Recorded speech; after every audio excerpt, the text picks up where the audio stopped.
यह कहानी है राहुल की, एक ऐसा बच्चा जिसे दुनिया की भीड़ में खुद को अकेहस महसूस होता था। पर राहुल का दिल कांच की तरह साफ था। वह कड़वाहट को भी मुस्कुराहट में निगल जाता था। स्कूल में टीचर ने राहुल को बहुत बुरी तरह डांटा। वह रोते हुए घर आया और कमरे का दरवाजा बंद कर लिया। अंधेरे कमरे में राहुल सिसक रहा था। अचानक उसे अपने पलंग के नीचे से एक अजीब सी सरसराहट सुनाई दी। वहां एक छोटा सा चमकता हुआ जीव बैठा था। उसकी खाल मखमल जैसी थी।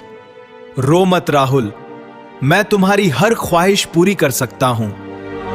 राहुल ने उस जीव को देखा और कांपती हुई आवाज में कहा, क्या तुम सच में कुछ भी दे सकते हो? जीव की आंखें और तेज चमकने लगीं। उसने गर्दन हिलाकर हां कहा। राहुल ने एक गहरी सांस ली और कुछ ऐसा मांगा जिसकी उम्मीद उस जादुई जीव को भी नहीं थी। अगले ही पल कमरे का दरवाजा खटखटाने की आवाज आई।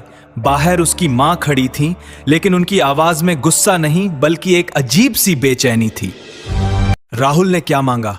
क्या उसने सबको वश में कर लिया या फिर उसने अपनी इस अकेली बदलने का कोई भयानक फैसला कर लिया? जैसे ही राहुल ने दरवाजा खोला, उसकी मां का सफेद पड़ था, लेकिन वह जीव अब राहुल कंधे पर नहीं बल्कि उसके साये में समा चुका था। अब राहुल जब भी मुस्कुराता, सामने वाले की बल खौकत मांगी थी। और उस दिन के बाद उस घर में फिर किसी ने राहुल पर चिल्लाने की हिम्मत नहीं की। पर सवाल यह है, वह जीव कौन था और उसने राहुल के मासूम दिल के बदले में उससे क्या छीन लिया?